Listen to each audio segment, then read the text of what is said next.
16 श्राद्ध में 16 दिन आर्यमा स्वामी पितरों को पितृलोक चंद्रलोक से ऊपर पितृलोक से लेकर निकलते हैं। जैसे आपके यहाँ चतुर्थी का श्राद्ध है तो चतुर्थी के श्राद्ध वाले दिन जितने भी चतुर्थी के श्राद्ध वाले हैं सब जगह पर पितरों को भेजते हैं, उनकी छतों पर छोड़कर आते हैं। फिर 7 दिन तक श्राद्ध वाले 16 दिन तक पितृ पूरी पृथ्वी पर मृत्यु लोक में भ्रमण करते हैं, श्राद्ध का भोजन करते हैं। एकम का श्राद्ध जिसका होता है उसको भेजते, दूज का जिसको भेजते, तीज का जिसको भेजते। इनको लेकर उस दिन वापिस नहीं जाते, इनको अमावस्या वाले दिन लेकर जाते। 16 दिन श्राद्ध के पूर्वज पितृलोक छोड़कर चंद्रलोक छोड़कर मृत्यु लोक में रहते, भ्रमण करते रहते। 2 चावल का दाना आप अपने पूर्वजों के पितरों के स्थान का स्मरण कर कर या परिंदा या मटके का स्मरण कर कर छत पर डाल दे, उसका स्मरण रहे, मिले उसका। श्राद्ध पक्ष के अंदर चुटकी भर आटा दरवाजे की दोनों चौखट पर डाला जाता है। किसी किसी के यहाँ दरवाजे पर आटे से रंगोली बनाई जाती, वो देव पितर के भाव से डाला। जिस बेटे बेटी का मंगल विवाह नहीं हो रहा हो, शुभ कार्य की सूचना नहीं आ रही हो, बहुत दिनों से एक फाइल कहीं लगी हुई है, अटकी हुई है, नहीं काम हो रहा, हम उनसे कहेंगे ये जो 16 दिन श्राद्ध के हैं, जितने दिन निकल गए, जितने दिन बचे हैं उन दिन में आपके दरवाजे के बाहर एक चुटकी घर से आटा लाकर चौखट के इस ओर चौखट के उस ओर दोनों जगह चुटकी भर आटे को डालना प्रारंभ करो। 16 दिन श्राद्ध के पूर्ण हो। जब अमावस्या है किसी जलाशय, सरोवर, तालाब, बावड़ी, कुआं के पास में घी का दिया लगाकर आना, बाबा से प्रार्थना कर आना। केवल 22 से 24 दिन निकलते हैं और घर में कोई शुभ कार्य की सूचना आना प्रारंभ हो। रोटी जब देते हैं या तो गाय के मुख में 16 श्राद्ध में जब रोटी देते हैं तो रोटी को बीच में से तोड़कर, रोटी का जो भाग होता है उसको मतलब ऊपर से फुलका का परत नहीं निकालना है। रोटी जो सीधी सीधी है ना, जैसे ये रोटी है तो इसको बीच में से तोड़ लिया, 2 भाग विभाजित कर लिया, नीचे वाले भाग में भी थोड़ा सा गुड़ शक्कर रख लिया, ऊपर वाले भाग में भी गुड़ शक्कर रख लिया, एक के ऊपर एक रोटी को रख लिया, वो गाय को दी। तो अपन श्राद्ध पक्ष में 2 पूड़ी का प्रमाण है कि गाय को 2 रोटी दी जाती है, कुत्ता को 2 रोटी दी जाती है। 2 पूड़ी रख के देते आप लोग तो देते होगे, 2 पूड़ी के ऊपर पूड़ी रखकर, थोड़ा सा मीठा रखकर, नमकीन रखकर, कुत्ते को भी देते, 2 पूड़ी तोड़कर कागा को भी देते। 2 पूड़ी का प्रमाण कहां से आया? 2 भाग रोटी के टुकड़े का प्रमाण कहां से आया? श्राद्ध पक्ष में ही ऐसा क्यों किया जाता है? बाकी के समय पर तो कोई ऐसा 2 पूड़ी का प्रमाण ही नहीं, पर श्राद्ध पक्ष में ये क्यों कहा जाता है कि पूड़ी के ऊपर पूड़ी रख दे, उसमें मीठा रख दे, खीर शक्कर रख दे, गाय को दिया, कुत्ते को दिया, कागा को दिया, ऐसे क्यों कहा जाता है? उसका कारण क्या होता है? उसका केवल एक कारण है, जो नारी ने भोजन का निर्माण करा है, जो घर की बहू भोजन बनाई है, जो घर की बेटी ने भोजन बनाया है, घर की माता ने भोजन बनाया है। महाराज, पिता पुरुष एक कुल को तारता है, बेटी 2 कुल को तारती है। जब श्राद्ध पक्ष में 2 भाग रोटी के कर कर गाय को देती है, 1 भाग तो उसके ससुराल वालों को मिलता है, ससुराल को। जब गया जी का पिंड होता है तो नाना नानी सबका स्मरण कराया जाता है। भाइयों का परिवार है, पर पितृदोष मुझ पर ही क्यों आ रहा है? मैं क्यों तकलीफ भोग रहा हूं? मेरे को क्यों कष्ट आ रहा है? मेरे क्यों पांव दुख रहे हैं? मेरे घर में क्यों ऐसी परेशानी आती है? सबकी सब तो सुखी है। ध्यान रखना, पितरों का जिससे लगाव होता है और जिसको पितरों ने दिया होता है, पूर्वजों ने दिया होता है, भगवान ने दिया होता है, लालसा उसी से होती है। भीख मांगने वाला, भिक्षा मांगने वाला भिखारी भी होता है, भिक्षुक भी होता है। तो गाड़ी देख लेता है कि 4 व्हीलर गाड़ी से आया है तो सेठ जी 10 रुपया देगा। कोई पैदल जाता है तो भिखारी भी सोचता है बेचारा क्या देगा, उसके पास तो खुद नहीं, पाँव में चप्पल नहीं पहना है, फिर भी हाथ फैला देता है कि दे दे तो ठीक है, नहीं तो कोई गाड़ी वाला तो देगा ना मुझको। उसी तरह घर के पूर्वज, घर के जो आहूत होते हैं, घर के जो पितर होते हैं, घर के जो वासुक होते हैं, घर के जो पूर्वज होते हैं, आशा उसी से लगते हैं जो दे सकता है। जिसके पास है ही नहीं उससे क्या आशा रखेंगे? जिसके पास कुछ है ही नहीं उससे आशा रखना क्या? देने के लिए कुछ भी नहीं। हम हमारे पूर्वजों को कहते हैं मत दो ना, इस्माइल तो दे सकते हो। जिस दिन तुम्हारे पूर्वजों का श्राद्ध है, तुम्हारे पास में खिलाने के लिए अन्न नहीं है, तुम्हारे पास देने के लिए दान नहीं है, तुम ब्राह्मण को घर में नहीं बुला सकते, कुछ भी नहीं दे सकते, तुम्हारे पास देने के लिए वस्त्र नहीं, आभूषण नहीं, कुछ भी नहीं, मत दो। निवेदन है बस चेहरे पर प्रसन्नता रखकर एक निवेदन है कि चेहरे पर प्रसन्नता रखकर उस दिन अपने पूर्वजों को याद जरूर करना और कह देना कि आप ही का दिया हुआ है जो हम खा रहे हैं, हम पर करुणा करना, हमारे पास कुछ भी नहीं है। डब्बे में से गुड़ या शक्कर निकालकर अरे गैस को लाइटर से जलाकर उसकी अग्नि में छोड़ देना, और 2 दाने शक्कर के छोड़ना जरूर, जिससे वो जीवात्मा दरवाजे पर आकर भूखी ना जाए, उसके मुख में कुछ तो चला जाए और वो जीवात्मा तुम्हें आशीर्वाद दे जाए। तुम्हारे पास कुछ ना हो तो इतना तो दे सकते हो साहब, स्माइल तो दे सकते हो, प्रसन्नता तो दे सकते हो, मीठी वाणी तो दे सकते हो, अपने पूर्वजों को याद तो कर सकते हो, अपने इष्ट को याद तो कर सकते हो, जिसने दिया है उसका गुणगान तो गा सकते हो। श्राद्ध पक्ष में विषकपि अवतार का महत्व क्या है? विषकपि अवतार की महत्वता क्या है?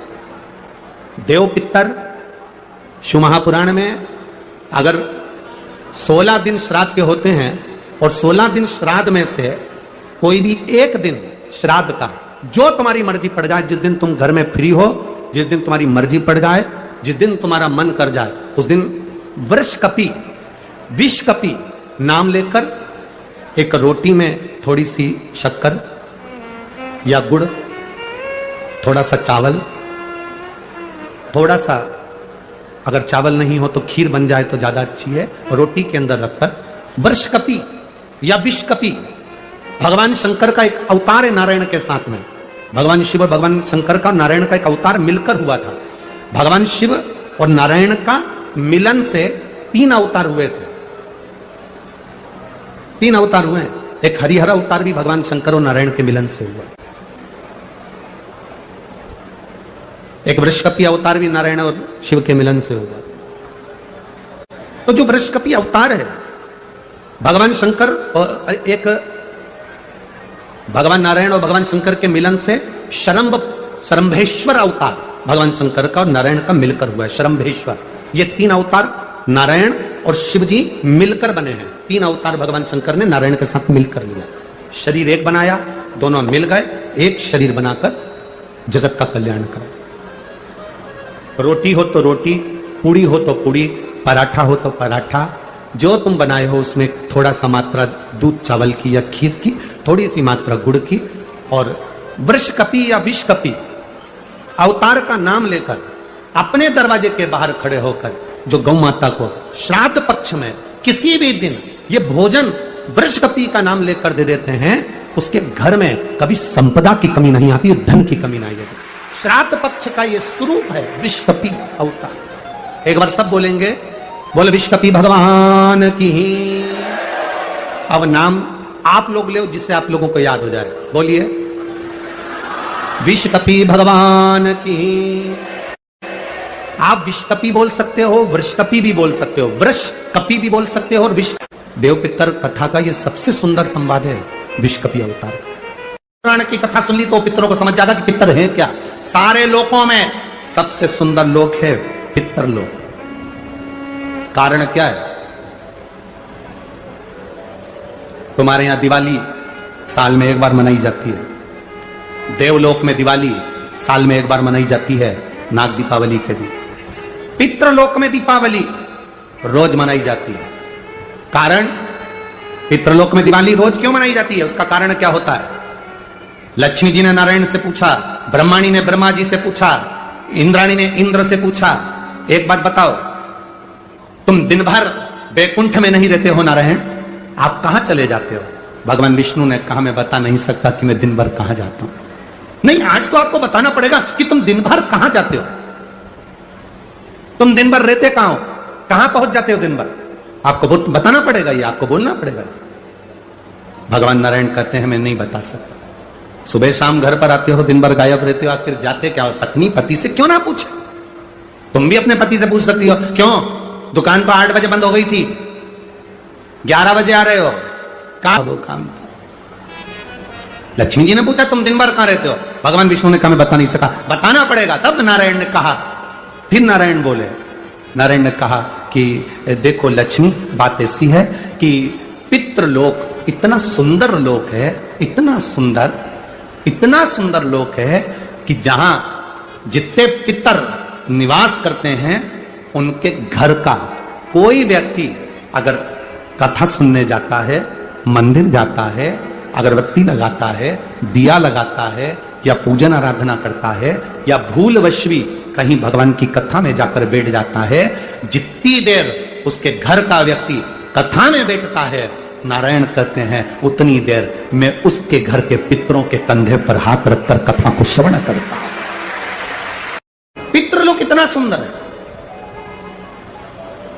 और पितृलोक के जो स्वामी हैं, आर्यमा स्वामी, वो पितृलोक के जो स्वामी हैं वो भी बड़े सुंदर हैं। और पितृलोक के जो स्वामी हैं बड़े सुंदर। और पितृलोक के स्वामी जिस पर बैठते हैं, काय पर बैठते हैं? कौवे पर। वो भी बड़ा सुंदर, अति सुंदर। अरे गुरुजी कहां की बात कह रहे हो? सबसे सुंदर पक्षी तो मोर है। राष्ट्रीय पक्षी में भी उसको कहा सबसे सुंदर पक्षी तो मोर है, और आप कह रहे हो कि दुनिया का सबसे सुंदर पक्षी कौवा है। अरे भाई, जिसने कथा नहीं सुनी उसको लगता है कि दुनिया का सबसे सुंदर पक्षी मोर है, पर अगर शास्त्र को उठाकर देखोगे तो दुनिया का सबसे सुंदर पक्षी कौवा था। पहले नंबर पर सफेद, सुंदर, अति सुंदर कौवे के आगे कोई पक्षी नहीं था। वो तो ब्रह्मा जी ने पृथ्वी पर यज्ञ करा, और पृथ्वी पर जब यज्ञ करना चाहा ब्रह्मा जी ने, तो उस समय पर ब्रह्मा जी ने कहा मुझे इस पृथ्वी पर यज्ञ करना है, इस जमीन को लीपने के लिए अमृत की जरूरत है। जैसे अपन गाय का गोबर लीपने के लिए लाते हैं, वैसे ब्रह्मा जी ने कहा इसको लीपने के लिए अमृत चाहिए। अमृत कौन लेकर आएगा? कोई आगे नहीं आया, तब ब्रह्मा जी ने कौवे को बुलाया, ए कौवा, तुम अमृत लेकर आओ, क्योंकि तुम्हारी दृष्टि बड़ी प्रबल है, तुम अमृत को ढूंढ कर ला सकते हो। कौवा, अमृत तो लाना, पर झूठा मत करना। अमृत को लेकर आना, मुझे बताना कहां रखा है तो मैं लेने चले जाऊंगा। कौवे ने कहा जो आज्ञा ब्रह्मदेव। कौवा आर्यमा स्वामी को नमन करा, प्रभु ब्रह्मा जी का काम है, मुझे जाना पड़ेगा। कौवा बड़ा सुंदर था, बुद्धिमान था, तो कौवे को भेज दिया। इसलिए रामचरितमानस में काकभसुंडी की कथा बार बार आती है।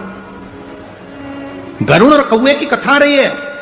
कौवा कितना विद्वान था, चला अमृत का पता लगाने के लिए। जब कौवा चला, अमृत का पता लगाते लगाते लगाते लगाते कौवे ने संकल्प ले लिया था कि जब तक अमृत नहीं मिलेगा मैं मुख झूठा नहीं करूंगा, पानी तक नहीं पीऊंगा। भूखा प्यासा कौवा दौड़ता रहा। आर्यमा स्वामी से कहकर कौवा दौड़ते दौड़ते दौड़ते दौड़ते जाए। बहुत दिन हो गए, तब कौवे को अमृत मिला। अमृत मिला तो कौवे को लगा बहुत तेज प्यास लग रही है, करूं क्या? कौवे ने उस अमृत को झूठा कर दिया। ब्रह्मा जी को आकर कहा, स्वामी अमृत वहां रखा हुआ है, पर बात इतनी सी है कि मैंने उस अमृत को झूठा कर दिया। ब्रह्मा जी को क्रोध आ गया।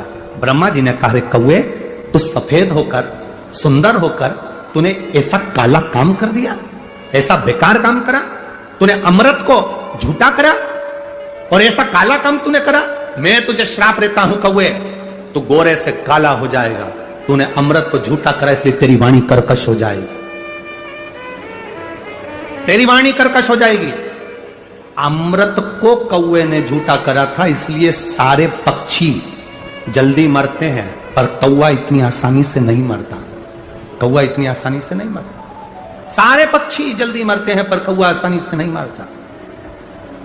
तेरी वाणी कर्कश होगी तो काला होगा। सुंदर कौवा काला हो गया। आर्यमा स्वामी ने देखा कि मेरा कौवा, मैं जिस पर बैठता हूं, ये काला हो गया। आर्यमा स्वामी ने ब्रह्मा जी से कहा, आप क्या चाहते थे? ब्रह्मा जी कहते हैं, मुझे यज्ञ करना था, जमीन को लीपना था, कौवे ने अमृत झूठा कर दिया। क्यों चिंता करते हो? अमृत तो अमृत है, कोई झूठा भी कर देगा तो अमृत की शान कहां घट जाएगी?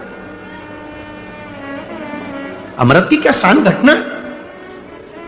आर्यमा स्वामी ने कौवे से कहा, तू चिंता मत कर। आर्यमा स्वामी बोले, कौवे तू चिंता मत कर, आज मैं तुझको एक कार्य देता हूं। जब 16 श्राद्ध आएंगे, कौवा जिस जीव की जो तिथि होगी, मान लो किसी की चतुर्थी तिथि है, उस चतुर्थी तिथि पर तुझे छोड़ने के लिए पृथ्वी पर पितरों को जाना पड़ेगा। जब उनके छत पर तो पितरों को छोड़ने के लिए जाएगा, कौवा जब तू वापिस आएगा, तेरे लिए छत के ऊपर भोजन रखा रहेगा। जिसकी छत पर भोजन रखा मिल जाए उसको तू पाएगा, तो पितर तृप्त होंगे। कौवे ने कहा, मेरे द्वारा पितर तृप्त होंगे? कौवा नहीं, जब पितर वापिस आएंगे, पितृलोक में रहेंगे, उनको 1 वर्ष के अंदर जब भूख लगेगी, तब कौवा तू अपनी चोंच में उनकी छत से जो भोजन लेकर आएगा, अपनी चोंच से निकालकर उन पितरों को देगा, जिससे उनका कल्याण होगा और वो आशीर्वाद प्रदान करेगा। हम नहीं पहचानते हमारे शास्त्रों के विधानों को, हमने कह दिया ये अच्छा है, हमने कह दिया वो अच्छा, उसको समझो क्या कि श्रेष्ठता कहां है। शिव तत्व की प्राप्ति का एक आनंद बिंदु। गाय का जो गोबर गिरता है, कंडा बनता, चिना बनता, या वो उपला, अलोना, गोबरी, जो समझो आप, वो बन गया। पितरों को घी में गुड़ मिलाकर, शक्कर मिलाकर धूप देते हैं, वो धूप का प्रारंभ कहां से हुआ वो समझना। आसमंज ने वशिष्ठ बाबा से कहा मेरे भाई नहीं मिल रहे। वशिष्ठ ऋषि ने कहा तो अपने शिष्य से कहा नंदनी गाय का जो गोबर का कंडा बना है, छेना बना है, उसको लेकर अलोना, गोबरी, उसको लाओ। कंडे को लाया गया,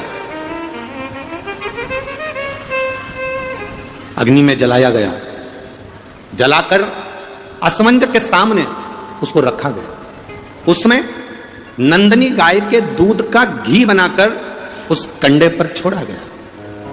कंडे में से जो धुआं निकला, जो धूप निकली, जो तरंग निकली, जो सुगंध निकली, वशिष्ठ बाबा ने असमंज से कहा सुनो, ये तरंग, ये धुआं, ये गंध इस कंडे की, गाय के गोबर के कंडे की, उस घी की तरंग जहां जा रही है वहां तुम जाओ, इस तरंग, इस सुगंध के पीछे पीछे जाना, तुम्हें तुम्हारे भाई प्राप्त हो जाएंगे। असमंज उस तरंग सुगंध के पीछे पीछे पीछे पीछे पीछे पीछे खुशबू लेते हुए सुगंध धुएं के पीछे पीछे जाने लगा।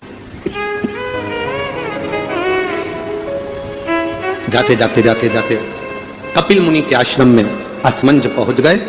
सुगंध, जो कंडे पर धूप दी थी, घी छोड़ा था, नंदनी गाय का जो घृत छोड़ा गया था, उसकी गंध से कपिल मुनि के आश्रम में राजा रुक गए। असमंज उस गंध को वहीं पर जानकर उन्होंने देखा यहां पर जरूर मिलेंगे। तब कपिल मुनि मिले और कपिल मुनि से मालूम पड़ा कि मेरे 60,000 भाइयों ने कपिल मुनि पर घोड़े के चोरी का, अश्व की चोरी का इल्जाम लगाया था। अश्वमेध यज्ञ